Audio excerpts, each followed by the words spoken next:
Yesterday, the committee, they unveiled it with Michigan 1, Washington 2, Texas 3. Then they skipped down to Georgia 6.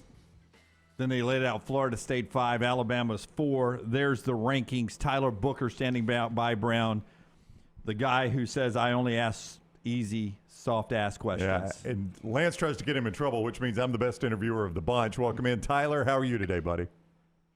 I'm great. How y'all doing? Doing awesome. Tyler joins us each week, courtesy of CraneWorks and RentalWorks. The big guy says rent from the big dog, CraneWorks and RentalWorks. Like all our guests, he's on the JohnstonRVCenter.com hotline. We got a lot to talk about with you, the college football playoff, but I do not want to blow by being an SEC champion because I grew up in this state. I've watched SEC my whole life. It is a massive deal, and Alabama fans take it very seriously. So, first of all, congratulations on that.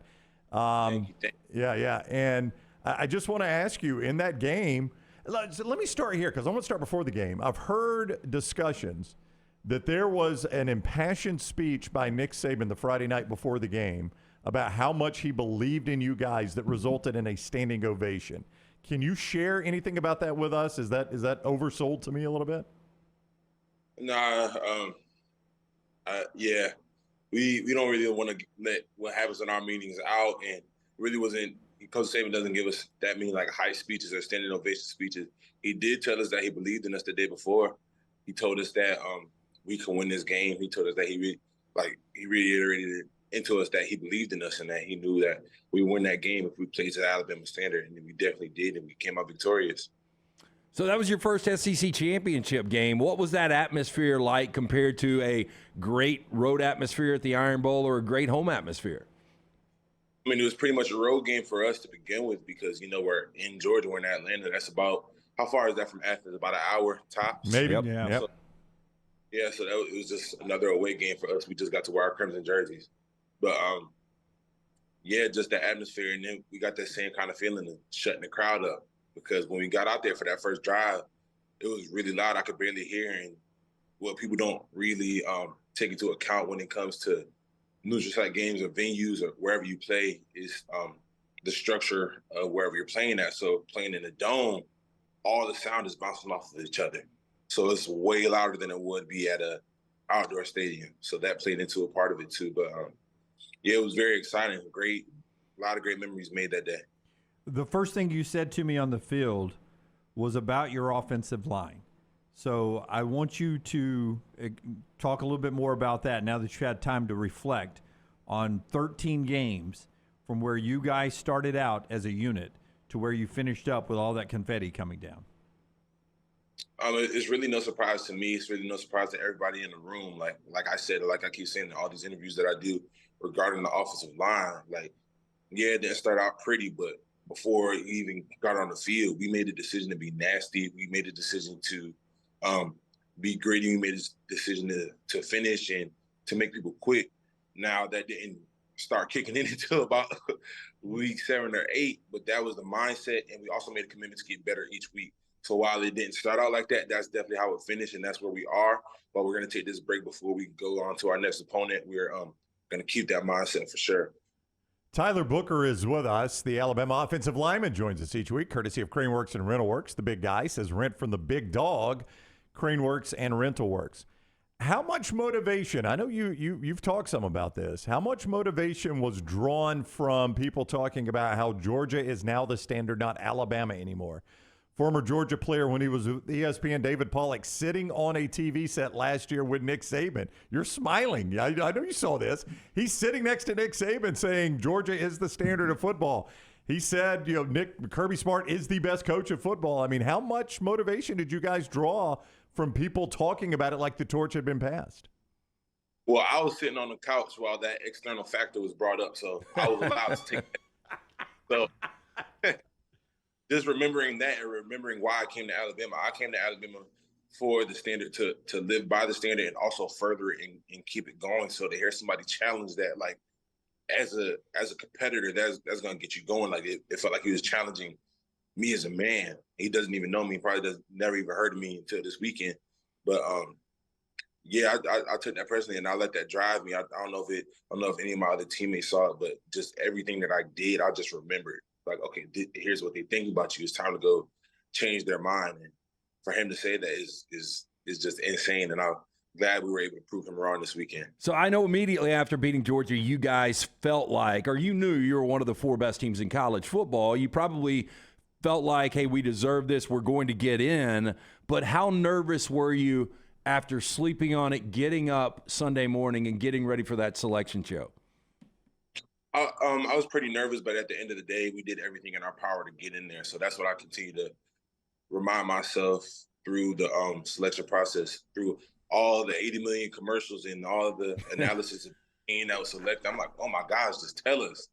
But I just told myself in my head, like, we deserve to be in there, but whatever happens, happens. You did everything in your power. You control what you could control, and it's out of my hands. But thankfully, the committee made the right decision, and we have 2 more games to show who we are as a team and prove ourselves once again.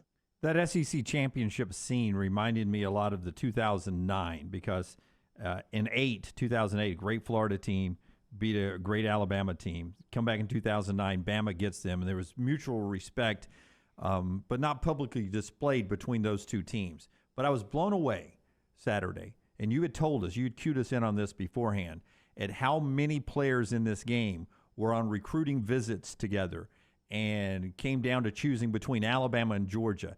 And after the game, a number of Georgia players, I mean, not just a handful, I mean, it looked like most of the team is gathered in the middle of the field with you guys, and you could see almost reuniting of almost friends on the middle of the field. Tell me about that and really what was being said down there. Was it complimentary from the Georgia players congratulating you guys, and just that scene of seeing so many of them who have been through the war like you guys have after that contest? That's exactly what it was. There's so much respect between the 2 teams just because we're brought up in a lot of the same ways, you know. And like you mentioned, we're on the same recruiting visits together, and then even now with social media, everybody's connected. So a lot of guys who went to the same high school, like me, for example, me and Warren Brinson, we went to the same high school. Dalen Everett, he goes to Georgia. He played a good amount, and a lot of other guys on that Georgia team were at IMG once before. So just having that relationship, and that's just the beauty of football. You know, we went to war against those guys. We were trying to really beat them and make them quit. But as soon as that whistle goes, as soon as that clock hits 0-0, you have respect for the man across from you, because at the end of the day, they put in the same amount of work as you did. You know, so it was just great seeing everybody. And mentioning Warren, I'm gonna bring him up again. That was one of my best friends, and he really kind of mentored me through IMG, him and a few other guys. So just be able to play against him and see him again, that was great to see. He was actually my host on my official visit to Georgia as well. So Warren and I have a great relationship. Tyler Booker with us for a few more moments, courtesy of CraneWorks and RentalWorks. The big guy reminds you, look to the big dog to rent at CraneWorks and RentalWorks.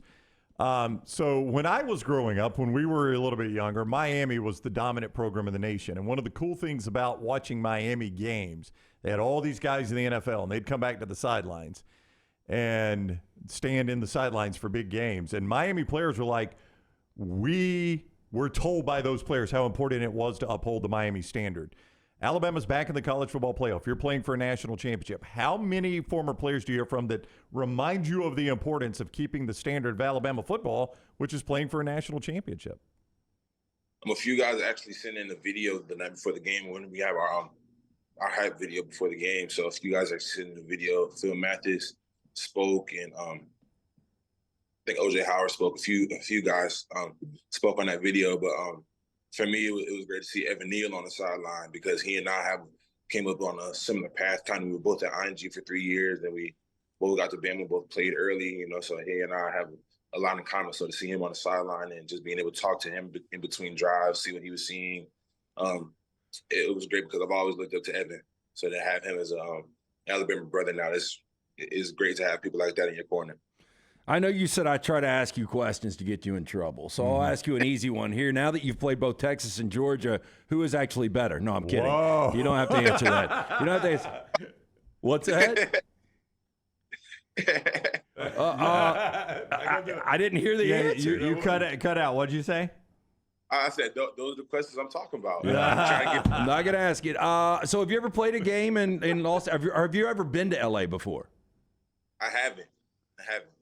So I'm very excited. You gonna try In-N-Out Burger? I'll try it. I like Five Guys a lot, so it'll be good to finally compare the two.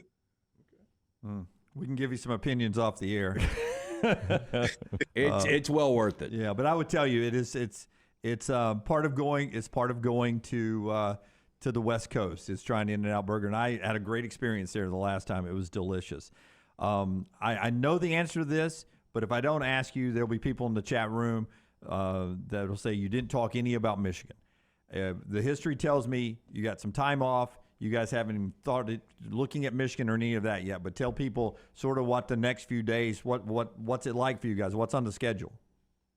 So the next few days, we actually have today off, and then the next few days are just about staying in shape, reviewing the Georgia game, because every game we want to get better from. So we're going to review that game, and then just kind of lock in on our finals, because we are student athletes, locking on our finals and just really take a little mental break, because we've been at this since August. So take a little bit of a mental break, and then we'll get back on it and start on Michigan in about a week or so, week and a half. Which final exam are you most worried about? None of them. I kind of lucked out this semester. So I only have one final, and it's a paper. So I'm already halfway through that now. So yeah, very excited. And then the other one is online. So I lucked out big time this semester. That's not luck. That is hard work. I mean, that's just, you made good grades. That's why you can skip these finals, right? And good choices. Oh, some teachers are like, this class doesn't have a final, or the final is an in-class presentation. And I like just going up and talking in front of people. Like, that's easy for me. Yeah. So it's just, I did luck. Yeah, I do get good grades, but I'm going to be real with y'all. I did luck out. Yeah. That's when you tell them, Professor, my presentation was on the field in Atlanta last Saturday. If you want to see my final presentation, that's it right there. See how that flies if you throw it. I'm going to give you the economics of ass whipping. here's my presentation. Well, Tyler, again, man, congratulations on the SEC championship and making the college football playoff. We look forward to talking to you throughout the preparation for that, man. It's going to be fun. Yes, sir. Sure is. Thank y'all. All right, buddy. Take care. Have a great day. Nice meeting you too, man. Yep, absolutely. You're as great in person as you are in video, man. Fantastic. Thank you. All right, enjoy your off day. Tyler with us on the JohnstonRVCenter.com hotline. He's presented each week by CraneWorks and RentalWorks. The big dog says rent. The big guy says rent from the big dog, CraneWorks and RentalWorks.